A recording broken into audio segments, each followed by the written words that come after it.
السلام علیکم محترم حضرات، آج آپ کے سامنے ایک بہت ہی اہم اور پوائنٹ کی بات عرض کرنا چاہ رہا ہوں، اور یہ بالکل جو ہے قرآن کے مطابق ہے، یعنی قرآن کی آیت کا ہی ایک ترجمہ ہے جو کہ نبی کریم صلی اللہ علیہ وسلم کے دوارا اور حضرت عدی بن حاتم کے دوارا ہے کے ذریعے ان سے روایت پہنچی ہے ہم کو، تو یہ میں آپ کے سامنے پیش کر رہا ہوں۔ ایک آیت ہے قرآن شریف کی، اتخذوا احبارهم ورهبانهم اربابا من دون اللہ والمسیح ابن مریم وما امروا الا لیعبدوا الہا واحدا لا الہ الا ہوا سبحانہ عما یشرکون۔ اس آیت کا ترجمہ ہے، انہوں نے اپنے علماء اور درویشوں کو اللہ کے سوا اپنا رب بنا لیا تھا۔ انہوں نے سے مراد یہ یہود و نصارہ کے بارے میں آیت نازل ہوئی تھی، یعنی یہود و نصارہ نے اپنے علماء کو اللہ کے سوا اپنا رب بنا لیا تھا، اور اسی طرح مسیح ابن مریم کو بھی، حالانکہ ان کو ایک معبود کے سوا کسی کی بندگی کرنے کا حکم نہیں دیا گیا تھا۔ وہ اللہ جس کے سوا کوئی معبود مستحق نہیں، کوئی عبادت کے لائق نہیں، پاک ہے وہ ان مشرکانہ باتوں سے جو یہ لوگ کرتے ہیں۔ تو آپ کے سامنے جو یہ آیت پیش کی گئی ہے، اب اس سے متعلق میں ایک حدیث پیش کر رہا ہوں۔ اب جیسا کہ یہ آیت نازل ہوئی اور ہمارے سامنے بھی پڑھی گئی، ہم بھی پڑھ رہے ہیں، آج کل سبھی فرقے کے لوگ پڑھ رہے ہیں، تو جب وہ اس آیت کو پڑھتے ہیں تو یہ کہتے ہیں کہ بھائی ہم تو اپنے علماء کو رب نہیں بناتے، بلکہ وہ دوسرے فرقے والے اپنے علماء کو رب بنائے بیٹھے ہیں، اپنے فرقے سے الگ ہو جاتے ہیں، اپنے فرقے کی نفی کر دیتے ہیں اور دوسرے فرقے کو جو ہے اس کے اوپر یہ تھوپ دیتے ہیں کہ فلاں فرقہ یا فلاں فرقہ وہ اپنے علماء کو رب بنائے بیٹھے، ان پہ فٹ ہے یہ، یا پھر یہود و نصارہ پہ، حالانکہ ایسا نہیں ہے۔ اب آتے ہیں ہم نبی کریم صلی اللہ علیہ وسلم کے ایک جلیل القدر صحابی کی طرف، جو ایک حدیث کے راوی ہیں، وہ روایت کرتے ہیں، ان کا نام ہے عدی بن حاتم۔ عدی بن حاتم کے بارے میں پہلے جان لیں کہ وہ ایک پہلے عیسائی تھے، یعنی کہ نصارہ، اور پھر ایمان لے آئے اور علم والوں میں تھے بہت، اور جو ہے جب ان کے سامنے اللہ کے نبی یہ آیت پڑھ رہے تھے، اتخذوا احبارهم ورهبانهم اربابا من دون اللہ والی، تو وہ فرماتے ہیں، اب سنیے حدیث۔ عدی بن حاتم رضی اللہ عنہ روایت کرتے ہیں کہ انہوں نے نبی کریم صلی اللہ علیہ وسلم کو یہ آیت پڑھتے ہوئے سنا۔ کون سی آیت؟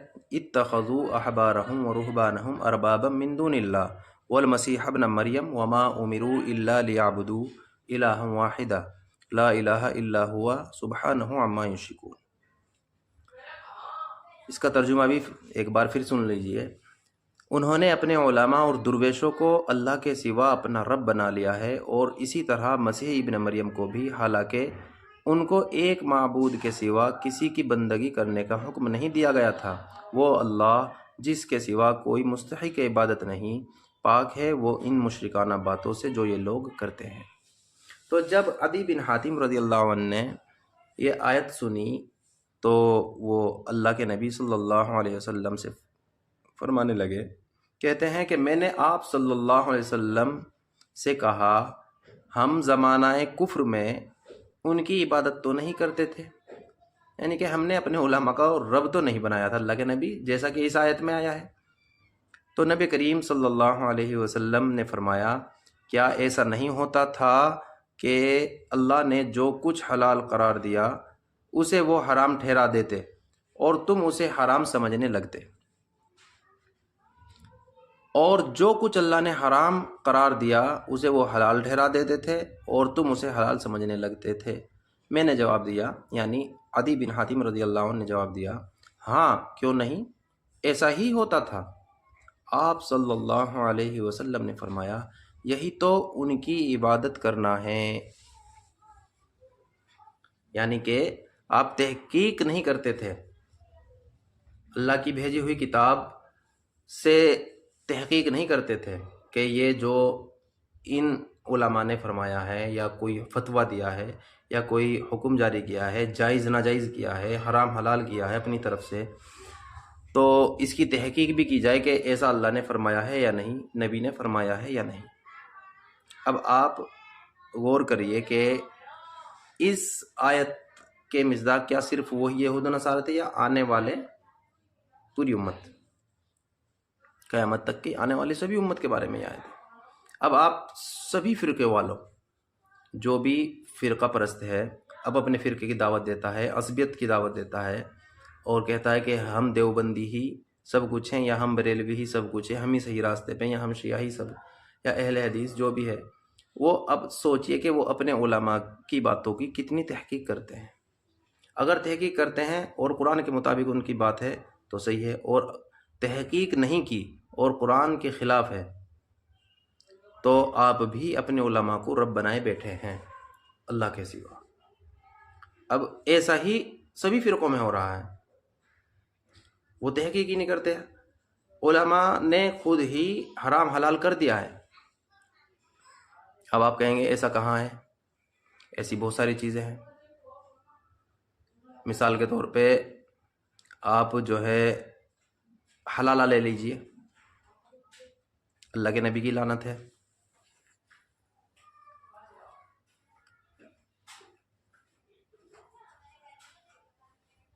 اور اللہ نے بھی منع کیا ہے، اور حلالہ کرنے والوں پہ اللہ کے نبی نے لعنت بھیجی ہے۔ تو اب دیکھیے علماء نے اسے حلال ٹھہرا رکھا تھا، زنا کو عام کر دیا، اور اس کی تحقیق کسی نے نہیں کی۔ اب جا کے کچھ سالوں سے یہ بات چلی ہے کہ بھائی یہ جائز نہیں ہے، تو لوگوں میں کچھ ہلکی پھلکی سی جو ہے ایک جو ہے علمی بات چلی ہے، پتہ چلا کہ یہ حلالہ ناجائز ہے، حرام ہے۔ شرط لگا کے کسی سے نکاح کرانا کہ بھائی تم پھر اس کو طلاق دے دینا، یہ حرام ہے، یہی تو حلالہ ہے۔ تو بتاؤ کسی نے تحقیق کی یا نہیں کی؟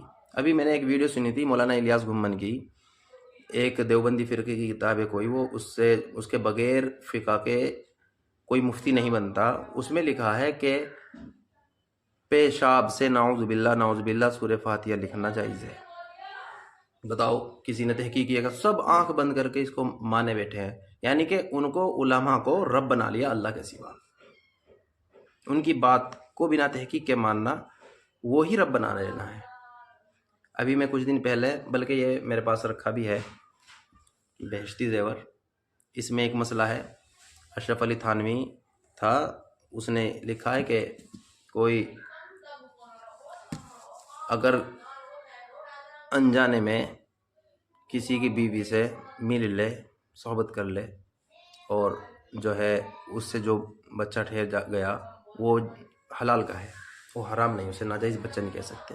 اور وہ پھر جب پتہ چلے کہ یہ ہماری بیوی نہیں تھی تو اس کو وہ مثل مہر دے دے۔ نعوذ باللہ، زنا کو عام کر دیا بھائی۔ بتاؤ ایسا ہو سکتا ہے کیا؟ تو ہم نے اپنے علماء کو رب بنا لیا ہے۔ تو اب ہم تحقیق کہاں کر رہے ہیں؟ ایک کتاب میں ابھی پڑھ رہا تھا، تذکرۃ الرشید، اس میں رشید احمد گنگوئی کہہ رہا ہے کہ حق وہی ہے جو میری زبان سے نکلتا ہے، اور بقسم کہتا ہوں کہ ہدایت و نجات میری ہی اتباع پر موقوف ہے۔ بتاؤ اب ہدایت اور نجات کس کے لیے ہے؟ کس کے ہاتھ میں ہے ہدایت؟ اللہ کے ہاتھ میں۔ اللہ جسے چاہے ہدایت دے اور اللہ جسے چاہے ہدایت نہ دے۔ تو لیکن وہاں دعویٰ ہو رہا تھا منصور حلاج کی طرح خدائی کا، اپنے علماء کو رب بنائے بیٹھے ہیں۔ اگر مفتی صاحب نے کوئی فتویٰ دے دیا، وہ اپنی رائے سے دے رہے ہیں، قرآن اور حدیث کا فتویٰ نہیں ہے، تو بس مان لیا۔ تو میرے بھائیوں اس آیت پہ آپ غور کریے، صحیح حدیث ہے، ترمذی شریف کی حدیث ہے، اور میں جو ہے اس کا حوالہ بھی آپ کو دے دوں گا، ایک منٹ۔ ہاں صحیح حدیث ہے اور ترمذی کی حدیث ہے۔ اب دیکھیے آپ دوسری بات جو ہے قرآن کی آیت کا ترجمہ ہے اتخذوا احبارهم ورهبانهم اربابا من دون اللہ. اب غور کیجئے کہ ہم جو ہے اسلام والے ہیں یا فرقے والے ہیں. جو کام یہود و نصارہ پہلے اپنے علماء کے ساتھ کر رہے تھے کیا ہم آج ان سے الگ ہیں یا انہی کے ساتھ ہیں؟ تو میرے بھائیوں جو فروڑ مولوی ہیں ان کے بہکاوے میں بالکل مت آئیے. قرآن کی طرف آئیے، حدیث کی طرف آئیے اور ترجمے کے ساتھ قرآن کو غور و فکر کے ساتھ پڑھیے اور دیکھیے کہ کیا جو ہم کو بتایا گیا تھا وہ صحیح ہے یا غلط ہے. تحقیق کیجیے کیونکہ ہمیں اس حدیث سے ہمیں کئی چیزیں ملی ہیں جو غور کرنے کی ہے. اب اس حدیث کے نیچے جو محدثین نے اپنی رائے لکھی ہے وہ بھی سن لیجئے. لکھا ہے جس جلیل القدر صحابی نے رسول اللہ صلی اللہ علیہ وسلم کو آیت تلاوت کرتے ہوئے سنا جس میں یہودیوں اور عیسائیوں کا ذکر ہے کہ انہوں نے اپنے علماء اور راہبوں کو معبود بنا لیا کہ وہ ان کے لیے ایسے قوانین وضع کرتے جو اللہ کی شریعت کا مخالف ہوتے اور وہ اس میں ان کی اطاعت کرتے. تو انہیں اس آیت کے مفہوم کو سمجھنے میں اشکال ہوا کیونکہ ان کے خیال میں عبادت صرف سجدہ وغیرہ تک محصور تھی. جیسا کہ ہم بھی آج سمجھتے ہیں کہ بھائی سجدہ تو ہم نے علماء کو نہیں کیا، لیکن سجدہ ہی کرنے سے نہیں. اللہ کے نبی نے فرمایا کہ ان کی بات کو بنا تحقیق کے مان لینا ہی عبادت ہے. تو محدثین نے لکھا ہے اس پر رسول اللہ صلی اللہ علیہ وسلم نے وضاحت فرمائی کہ یہ بھی احبار و رہبان کی عبادت ہی ہے کہ اللہ تعالیٰ اور اس کے رسول کے حکم کے برخلاف حلال کو حرام ٹھہرانے اور حرام کو حلال ٹھہرانے میں ان کی اطاعت کی جائے. تو یہ بھی ان کی عبادت کرنا ہی ہے بنا تحقیق کے کسی کی بات کو مان لینا. اچھا ان سے کچھ پوائنٹ ہمیں ملے بھی ہیں الگ سے کہ اللہ کے حکام کو تبدیل کرنے میں علماء اور دیگر لوگوں کی اطاعت کرنا بھی عبادت کرنا ہی ہے، حالانکہ یہ ان کا عمل شریعت مخالف ہے، شرک اکبر بھی ہے. اور دوسری چیز جو ملی ہے کسی چیز کو حلال و حرام قرار دینا صرف اللہ تعالیٰ کا حق ہے. یعنی کہ کوئی مفتی ہو، مولوی ہو، علامہ ہو، جائز ناجائز، حرام حلال صرف اللہ کا قبضے قدرت کی بات ہے، کسی مفتی مولوی کو یہ حق نہیں ہے. شرک کے انواع، شرک کی جو ہے انواع ہیں وہ بہت سارے ہیں. ان میں سے ایک نوع شرک اطاعت کا بھی بیان ہے، یعنی کہ بغیر چونچا کرے اور بغیر تحقیق کرے کسی کی بات مان لینا بھی شرک کے انواع میں سے ہے. عبادت کا معنی وسیع ہے، اس کے اندر وہ سارے ظاہری اور باطنی اقوال و افعال آتے ہیں جنہیں اللہ پسند کرے اور جن سے وہ راضی ہوں. بھائی اللہ جس سے راضی ہو رہا ہے جو وہ ساری چیز آتے ہیں. علماء اور راہبوں کی گمراہی کا بیان بھی، یعنی کہ علماء 100% صحیح نہیں ہو سکتے، وہ گمراہ بھی ہیں، راہب. تو اس آیت میں یہ چیز بھی ہمیں ملی ہے پوائنٹ کی بات کہ علماء گمراہ ہیں. جیسے کہ ایک حدیث میں آیا ہے کہ آسمان کی سطح کے نیچے سب سے خراب مخلوق وہ علماء ہوں گے اور فتنہ انہی سے نکلے گا. نبی کریم صلی اللہ علیہ وسلم کی حدیث ہے، میں اس کا حوالہ دے دوں گا اگر کوئی پوچھے گا. اور یہود و نصارہ کے شرک کا ثبوت بھی ملا ہے ہمیں اس آیت میں. یہ کہتے ہیں نا کہ ہم نے جو ہے اللہ کو اللہ مانتے ہیں، ہم نے نبی کو اللہ نہیں مانا یا پھر جو ہے اپنے علماء کو رب نہیں بنایا. تو یہ ثبوت قرآن سے مل گیا، دلیل مل گئی، اور جس کے بارے میں قرآن کی دلیل مل گئی ہو تو اس سے بڑی دلیل تو کوئی ہو ہی نہیں سکتی. یعنی کہ یہود و نصارہ شرک کرتے تھے. ایک پوائنٹ یہ ملا ہے کہ رسولوں کے دین کی بنیاد ایک ہے اور وہ توحید ہے. یعنی کہ تمام انبیاء علیہ الصلوۃ والسلام، رسول، نبی جو بھی آئے ہیں اللہ کے پیغمبر، ان سب کا مقصد ایک ہی تھا کہ لا الہ الا اللہ محمد رسول اللہ، اللہ کی توحید بیان کرنی. اچھا خالق کی نافرمانی میں مخلوق کی اطاعت کرنا دراصل اس کی عبادت کرنا ہے.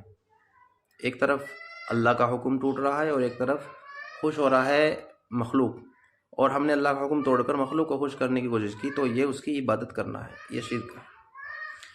علم کے سلسلے میں ایک پوائنٹ یہ بھی ملا ہے ہمیں کہ علم کے سلسلے میں صحابہ کا حرص و شوق دیکھنے کو ملا کہ ذرا سی بات ہوئی کہ بھائی قرآن کی آیت پڑھی اور یہ ہماری سمجھ میں نہیں، تو اللہ کے نبی سے پوچھا، اللہ کے نبی ہم تو اپنے زمانے میں اپنے علماء کو علماء نہیں بنایا تھا، یہ آیت تو جو ہے اس میں یہ ہماری سمجھ میں نہیں آئی، اس کو بتا دیجئے۔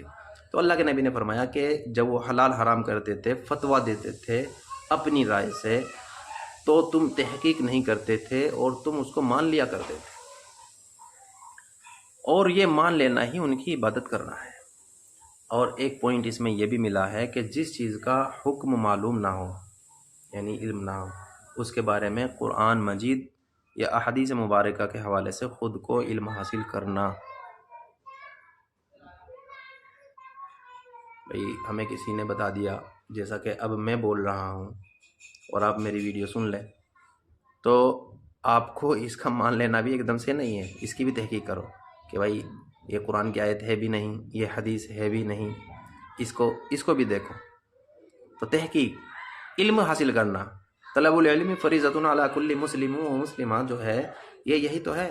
خالی استنجے کا پتہ چل جانا یا پھر جو ہے غسل کا پتہ چل جانا، 4 فرض 3 فرض اور یہ فرض ہو جانا، جیسا یہ بدعتی جماعت والے کرتے ہیں، یہ خالی یہ تو علم نہیں ہے۔ قرآن کا علم، توحید کا علم، اللہ کے 500 حکم ہیں قرآن میں، ان کا علم حاصل کرنا کہ میرا رب مجھ سے اس وقت کیا چاہ رہا ہے، اللہ کا حکم کیا ہے، ہمیں اس کی اطاعت کیسے کرنی ہے، نبی کا حکم کیا ہے، یہ علم حاصل کرنا۔ اور اگر ایسا نہیں ہو پایا تو اہل ذکر جو ہیں، قرآن کے ماہرین جو ہیں، ان سے پوچھنا بھی واجب ہے۔ لیکن علماء فرقہ نہیں ہے اس میں، میری بات میں پھر دوہرا رہا ہوں، جو فرقے کی دعوت دے رہا ہے۔ ابھی مولانا ارشد مدنی کا بیان آیا تھا کہ جو دیوبندیت کو آنکھ بند کر کے مانتا ہوں، ہم اس کو علم حدیث کیوں دیں گے؟ آنکھ بند کر کے، یعنی اندھ بھکتی سکھا رہے ہیں، جو کہ جن کی کتابوں میں شرک بھرا پڑا ہے، زنا کی یہ کتابیں بیچتے تھے، پر ابھی میں نے آپ کو دکھائی تھی اور پھر دکھا رہا ہوں۔ اس میں مسئلہ نمبر 16 ہے مہر سے متعلق والے بیان میں، اور جو ہے اس میں زنا کی بات ہے۔ ایسے بہت سارے، ہر کتاب میں ایسا ہی ہے۔ تو میرے بھائیوں، آپ لوگوں سے گزارش کرتا ہوں کہ علم کی تحقیق کرتے رہو، علم سیکھتے رہو، قرآن حدیث میں غور و فکر کرتے رہو۔ بھائی اس میں غور و فکر کرنے کا ہمیں حکم بھی ملا ہے، اور جو ہے کسی کی بھی بات کو، کوئی بھی فرقے کا عالم ہو، بلکہ جو ہے تمہارے فرقے کا ہو، کسی دوسرے فرقہ، بنا تحقیق کے مت مانو۔ قرآن حدیث جو ہے ہمارے لیے حجت ہے، اللہ کا حکم، نبی کا طریقہ ہمارے لیے حجت ہے۔ تو اس پہ عمل کریں، اور دعا ہے اللہ سے کہ اللہ تعالیٰ مجھے بھی اور آپ کو بھی صراط مستقیم پر چلنے کی اور اس پہ جمنے کی توفیق عطا فرمائے، ہم سب کا خاتمہ ایمان پر فرمائے، آمین، اللہم آمین۔